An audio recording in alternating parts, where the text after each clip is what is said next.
창세기 12장 1절로 3절에 보면 여호와께서 아브라함에게 이르시되 너는 너희 고향과 친척 아버지 집의 집을 떠나 내가 내게 보여줄 땅으로 가라. 내가 너로 큰 민족을 이루고 내게 복을 주어 내 이름을 창대하게 하리니 너는 복이 될지라. 너를 축복하는 자에게는 내가 복을 내리고 너를 저주하는 자에게는 내가 저주하리니 땅의 모든 족속이 너로 말미암아 복을 얻을 것임이라 하신지라 그랬습니다. 역대상 17장 14절에는 내가 영원히 그를 내 집과 내 나라에 세우리니 그의 왕위가 영원히 견고하리라 말씀합니다. 무슨 말씀인가 하니까 하나님께서 믿음의 조상 아브라함을 불러주시고 약속하신 말씀이죠. 그리고 위대한 왕이었던 다윗, 하나님께서 다윗의 자손으로 이 땅에 메시아를 보내실 것을 약속하시면서 들려주신 언약의 말씀, 그의 왕위가 영원히 견고하리라 하는 두 가지 약속의 말씀을 우리가 방금 읽어보았습니다. 오늘 본문 말씀 1절에서 17절 말씀까지 내용을 보면은 아브라함과 다윗의 그 모든 계보가 예수님께서 탄생하실 때까지의 계보가 기록되어 있습니다. 그 기록된 내용을 보면은 세상의 역사와 별 다를 것이 없습니다. 오히려 어떤 면에서는 좋지 못한 모습을 우리에게 보여주고 있다는 것이죠. 왜 하나님께서 아브라함을 부르시고 복이 된다 하시고 땅의 모든 족속이 너로 말미암아 복을 얻을 것이라고 약속하셨는데, 그의 왕위가 영원히 견고하리라 약속하셨는데, 어찌하여 이 이스라엘 땅은, 이스라엘 백성은 계속해서 이렇게 힘들고 어려운 가운데 미미한 존재로 계속해서 살아가고 있느냐 하는 것이죠. 하나님께서 약속하신 약속이 이루어지지 않고 있는 것이 아닌가.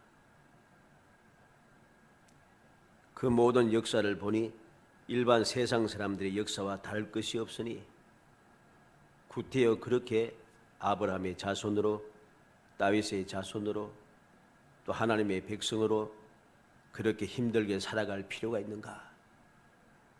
마음에 의심이 생깁니다. 여러 가지 불안한 생각이 우리의 마음을 자꾸만 뒤흔들기 시작합니다. 이것이 자라고 자라서 결국에는 믿음에서 떠나기도 하고, 믿음의 생활을 하기는 하는데 온전한 믿음의 생활을 하지 않고 양다리를 걸치고 살아가니까 아무것도 아닌, 세상 사람도 아니고 그렇다고 믿음의 사람도 아닌 이상한 모습으로 세상을 살아간다는 것이죠. 이렇게 양다리를 걸치는 이상한 모습으로 살아가는 사람이 이 세상에 가득 차면 가득 찰수록, 많아지면 많아질수록 이 세상은 점점 악화해집니다.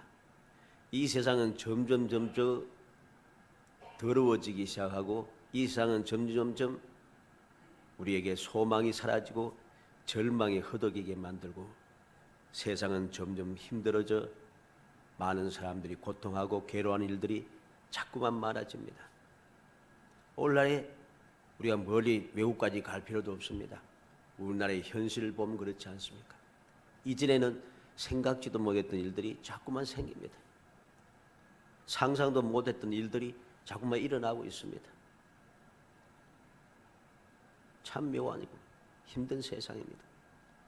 왜 세상은 자꾸만 점점 발전하고, 지식은 발전해가고 과학도 발전해가고 모든 사상이라든가 모든 법이라든가 모든 조직이라든가 이 모든 것은 자꾸만 새로워지고 점점 더 좋아진다고 하는데 왜 이 세상은 점점 악화해지냐는 것이죠. 옛날이야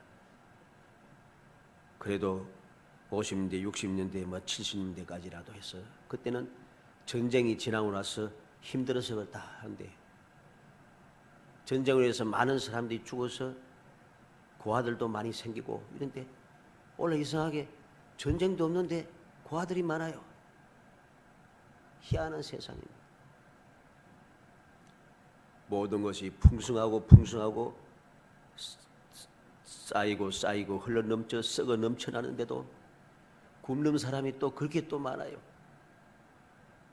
이 왜 문제가 생겼습니까? 이것이 바로 양다리를 걸치는 사람들이 많아지면 많아질수록 일어나는 폐단인 것입니다. 우리는 이 사실을 기억하며 나의 위치를 똑바로 세워야 됩니다. 내가 믿음의 사람인지 아니면 세상의 사람인지 똑바로 세워야지. 양다리를 걸치고 중간에 정정하게 서가지고 있으면은 내가 바로 세상을 힘들게 만드는 사람이 된다는 사실을 우리는 명심해야 되는 것입니다. 그러한 답답한 이야기를 하려고 하는 것이 아닙니다. 오늘 말씀을 보면서 우리는 이제까지 내려왔던 아브라함과 다윗의 계보, 주님께서 탄생하실 그때까지 이루어졌던 모든 상황에서 이제 바뀌는 것을 봅니다. 16절에 야곱은 마리아의 남편 요셉을 낳았으니 마리아에게서 그리스도하는 예수가 칭하는 예수가 나시니라. 이제 드디어 그리스도라 칭하는 예수가 나시니라 했습니다. 18절에는 예수 그리스도의 나심은 이러하니라 했습니다. 20절에는 주의 사자가 현명하여 이르되 주의 천사가 이제 와서 직접 말씀해 주기 시작합니다. 21절로 23절에는 아들을 낳으리니 이름을 예수로 하라. 이는 그가 자기 백성을 그들의 죄에서 구원할 자이심이라 하니라. 이 모든 일이 된 것은 주께서 선지자로 하신 말씀을 이루려 하심이니 이르시되 보라 처녀가 잉태하여 아들을 낳을 것이요 그의 이름은 임마누엘이라 하리라 하셨으니 이를 번역한즉 하나님이 우리와 함께 계시다 함이라. 무언가 달라졌습니다. 이제까지와는 좀 달라졌어요. 이 무엇입니까? 예수, 자기 백성을 죄에서 구원할 자, 임마누엘, 하나님이 우리와 함께 계시다. 달라졌습니다. 이전에는 이들이 죄 가운데 빠지고 자꾸만 죄를 짓고 지어서 결국은 그 죄 때문에 그들은 멸망할 수밖에 없습니다. 예루살렘에 아무리 빨리 달리면서 살피고 또 살펴봐도 의로운 사람 한 사람이 없어서 유다는 멸망했습니다. 회개하라고 아무리 이야기해도 듣는 사람이 없으므로 이 백성들은 뽑혀서 이방 땅으로 흩어지게 되었습니다. 하나님의 긍휼의 은총을 입어 그들이 다시금 돌아왔습니다. 돌아왔지만은 또다시 그들은 그 자리에서 뽑혀 온 세상 사방으로 흩어질 수밖에 없었고 겨우 또다시 뭉쳤는데 뭉친 그 상황이 좋은 상황이 아닙니다.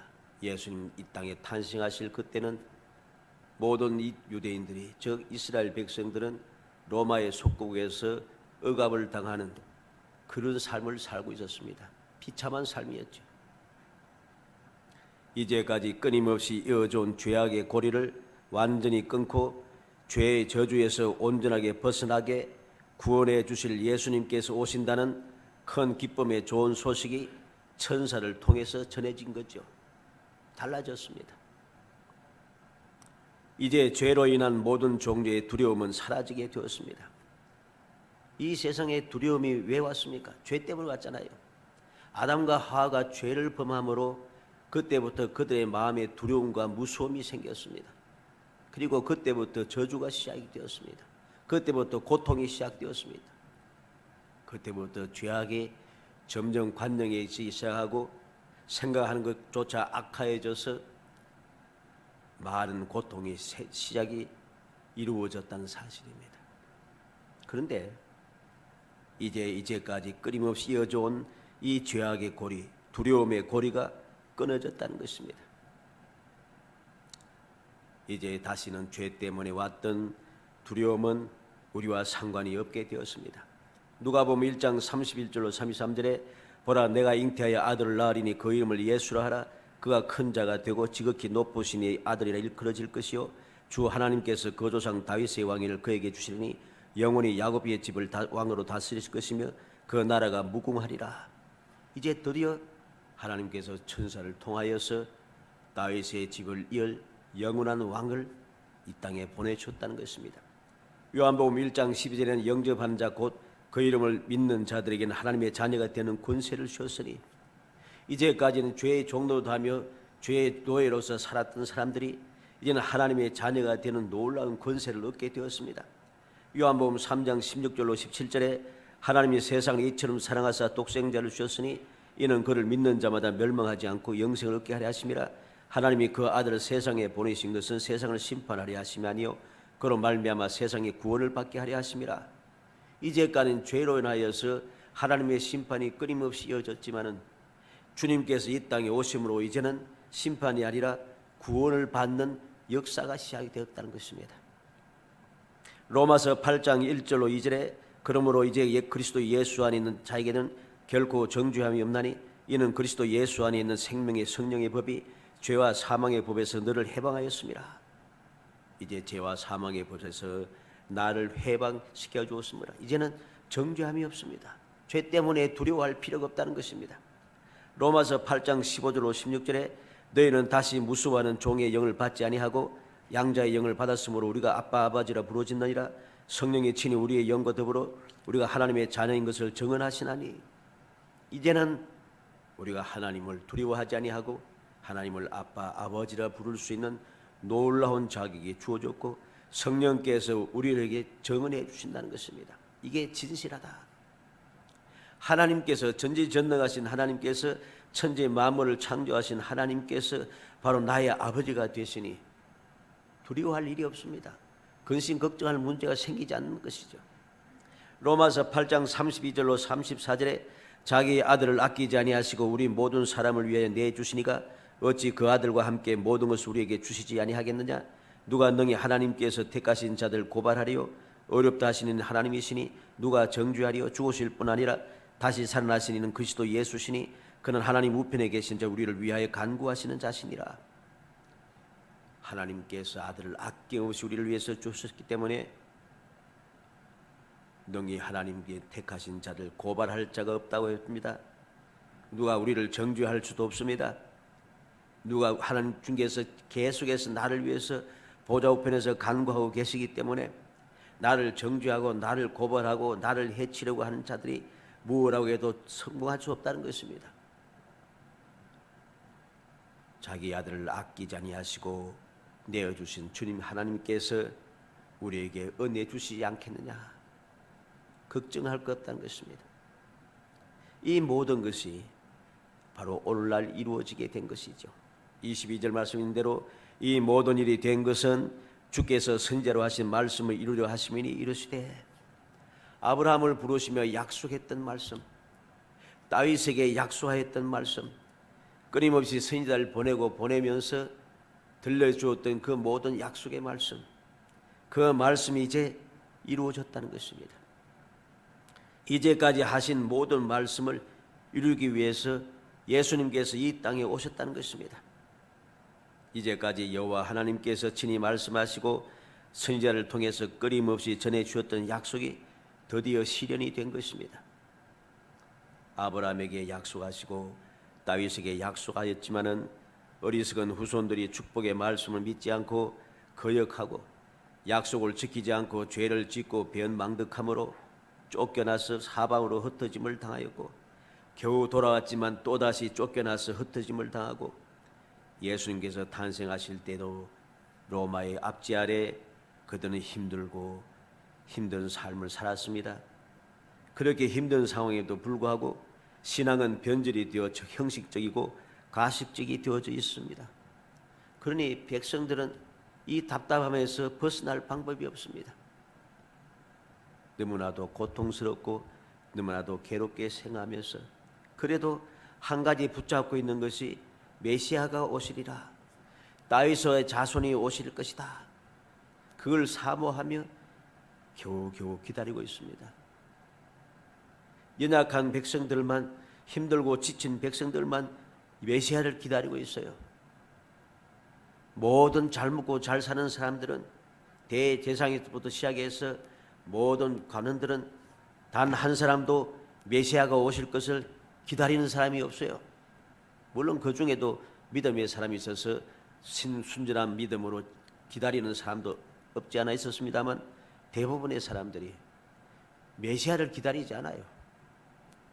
메시아가 오지 않아도 충분하게 잘 먹고 잘 산다는 것입니다. 충분하게 힘 있고 능력이 있다는 것입니다. 이것이 심각한 문제인 것이죠. 이런 암담한 세월에 오래전부터 이 암담한 시절에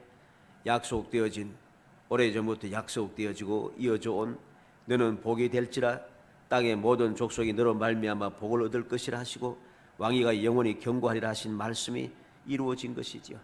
이제 드디어 시작이 되었습니다. 이제까지 끊임없이 이어져 온 죄의 고리를 끊고 절망의 사상, 노예의 근성을 송두리째 뽑아내고 항상 기쁘고 즐거우며 영원히 행복한 하나님의 자녀가 되는 기적의 역사가 시작이 된 것입니다. 어떻게? 예수께서 이 땅에 오심으로 임마누엘의 은총이 시작되었다는 것입니다. 주님께서 이 땅에 오셔서 우리의 죄를 사하시고 임마누엘의 은총을 베풀어서 우리를 떠나지 않고 영원히 함께 거하심으로 이제 우리가 잘못할 때마다, 우리가 힘들어 지칠 때마다 끊임없이 주님께서는 보좌 우편에서 간구하여 주시고 성령께서 우리의 마음에 좌정하셔서 우리를 감동해 주시고 항상 이 모든 죄의 굴레에서 벗어나도록, 죄에서 벗어날 수 있는 능력을, 그 죄를 물리치고 마귀를 물리치며 승리할 수 있는 능력을 공급하시고 우리로 하여금 끊임없이 주님 약속하신 축복의 삶을 살 수 있도록 도와주시는 역사가 시작이 되었다는 말씀입니다. 그리고 이 놀라운 은총이 올라 우리에게도 그대로 이어진 것이죠. 사랑하는 성도 여러분, 예수 임마누엘, 이 놀라운 사랑의 은총을 우리는 마음에 새겨야 됩니다. 자기 백성을 그들의 죄에서 구원하시기 위해서 오신 예수님을 우리는 감사하고 찬송해야 됩니다. 임마누엘, 우리를 세상의 고와 같이 버려두지 아니하시고 우리의 다시 오셔 우리와 영원히 함께 하시기 위해서 오신 예수 그리스도의 은혜를 우리는 감사해야 합니다. 이 사실을 굳게 믿으며 날마다 예수 그리스도 임마누엘의 은총을 확신하면서 감사함으로 우리는 나아가야 하는 것이죠. 기뻐하고 절구하며 나아가야 됩니다. 담대하고 당당하게 우리는 신앙생활을 해야 됩니다. 마음껏 자랑하고 행복하며 살아가야 됩니다. 이것이 예수님 오신 날을 감사하고 기뻐하고 즐거워하며 주님 앞에 예배드리는 사람들이 세상을 살아가는 방법이고 마음의 자세가 되어지고 삶의 목적이 되어야 하는 것입니다. 우리는 이 날이 되면은 주님 오신 날을 기뻐하고 즐거워하면서 찬양도 부르고 감사도 하고 예배도 드립니다만 또다시 우리는 변함없이 이스라엘 백성들처럼 똑같은 굴레를 똑같이 이어져 계속해서 나아갑니다. 이것은 우리의 삶이 되어서는 안 됩니다. 주님께서 우리에게 놀라운 은혜를 주시기 위해서 예수님으로 이 땅에 오셨고 임마누엘로 이 땅에 오셨는데 우리가 예수 믿는 믿음의 사람이라 하면서 주님 오신 날을 기뻐하고 즐거워한다고 그렇게 노래 부르면서 주의 말씀을 읽고 묵상하면서 주님께서 오셔서 이제 우리가 구원받아서 하나님의 자녀가 되었다고 말하면서 우리는 그와 같은 마음의 자세로 살아가지 않으면 안 된다는 것입니다. 마치 이스라엘 백성들이 애굽 땅에서 400여 년 만에 나왔습니다마는 노예 근성을 버리지 못했어요. 노예 근성을 버리지 못하고 계속해서 노예 근성에 사로잡혀서 항상 하나님께서 함께 하시면서 눈에 딱 보이면서 기적이 날마다 끊임없이 이어지는데도 함께 하시는 하나님을 보지 않고 기적의 역사를 보지 아니하고 조그만 문제만 생기면 원망하고 불평하면서 애굽 이야기만 합니다. 애굽이 좋았다. 애굽으로 돌아가자 합니다. 이게 노예 근성입니다. 노예 근성이 이어지고 이어졌다는 것이죠. 그 노예 근성, 그 죄악의 근성이 그대로 이어지고 이어져서 도무지 만회할 수가 없게 되어 이스라엘이 망했다는 사실을 알아야 됩니다. 그 모든 죄악의 굴레를 끊기 위하여 예수님께서 오셨고 그 놀라운 그 예수님의 은혜로 인하여 우리는 죄악에서 벗어나는 사람이 되었고 하나님의 자녀가 되어 마귀의 권세에서 벗어나는 존귀한 존재가 되었다는 사실을 우리는 굳게 믿어야 합니다. 믿으면 우리는 또다시 노예 근성에 사로잡혀서 안 되는 겁니다. 노예 근성에 완전히 벗어나지 못하고 또다시 세상을 보면서 세상이 좋았다, 세상이 좋은 것 같은데 세상에 들어가서 한번 살아볼까? 세상 사람들처럼 나도 마음껏 먹고 마시고 즐기지.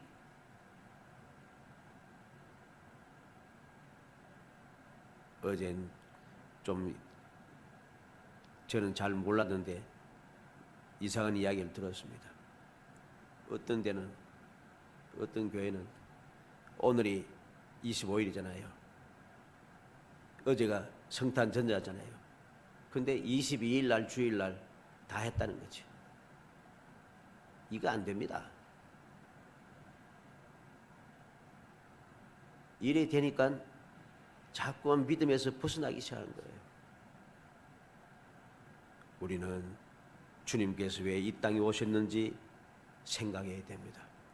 왜 우리는 이 날을 지키면서 감사하고 예배 드리는지 그 이유를 분명히 알아야 됩니다.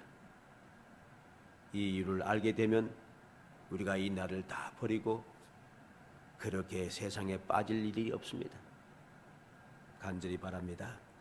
우리 모든 성도님들은 주님께서 이 땅에 오신 그 이유, 예수, 자기 백성을 죄에서 구원하시기 위해서, 임마누엘, 하나님이 함께 하시기 위해서, 너는 복이 될지라 복이 되게 하기 위하여 영원한 왕국을 주시고 우리에게 오셨다는 사실을 기억하고 이 사실을 굳게 믿으며 모든 사람들이 다 세상을 향하여 가고 즐긴다 할지라도 우리는 주님을 바라보고 주님의 사랑을 마음에 새겨서 내가 세상을 향하여 날려가 즐기려고 하지 않고 오늘도 주님 앞에 나와 경배하며 감사하듯이 이 감사하는 믿음, 감사하는 신앙생활이 끊임없이 이어져서 주님 오심으로 이루어진 이 놀라운 축복의 역사, 모든 죄의 두려움, 모든 죄의 근심, 모든 죄의 그 고통, 모든 죄의 그 실패, 모든 죄의 그 노예 근성 같은 그 끊임없는 저주, 이 모든 것에서 완전히 벗어나서 여러분들이 다 살아가는 모든 삶이 항상 하나님의 자녀의 권세를 가진 축복의 삶, 하나님께서 나를 이처럼 사랑해서 아무도 나의 죄를 대해서 말할 수가 없고 나를 고발할 수 없는 그러한 당당한 존재로 주님께서 영원히 함께 하셔서 이 세상을 넉넉하게 이기게 하시는 권세 있는 사람으로 약속하신 모든 것을 끊임없이 공급하셔서 무엇이든지 할 수 있고 모든 것이 합력하여 선우리는 그 놀라운 행복함을 마음껏 누리는 정말 복된 성도들이 되시기를 주의 이름으로 축복합니다. 은혜 감사합니다. 사랑하여 주셔서 택하여 주시고 택한 저희들 하여금 하나님의 복된 자녀가 되고 이제 권세를 가지고 세상을 넉넉하게 이겨내며 어디를 가든지 무엇을 하든지 모든 근심과 걱정 두려움에서 벗어나 당당한 삶을 살 수 있도록 놀라운 축복을 준비하여 주시고 그 축복을 누리게 하신 은혜를 주심을 감사하고 감사합니다. 그 은혜 감사하고 감기하여 이 아침에도 주님 앞에 나와서 감사하며 영광을 돌며 주를 찬송하며 머리 숙여 경배하오니 이 모든 경배를 기쁘게 받아주시고 저희의 마음속에 좌정하셔서 끊임없이 감화 감동하시고 도우시고 또 도우셔서 결코 세상을 보지 않고 사람을 보지 않고 믿음의 주요 온전케 하신 예수 그리스도만 바라보고 끊임없이 죄에서 벗어나 의의 삶을 살게 하시고 세상의 아버지 죄와 종에서 벗어나 하나님의 자녀의 권세 있는 삶을 살 수 있도록 은총을 베풀어 주시기를 간절히 소원하고 예수님의 이름으로 기도하옵나이다. 아멘.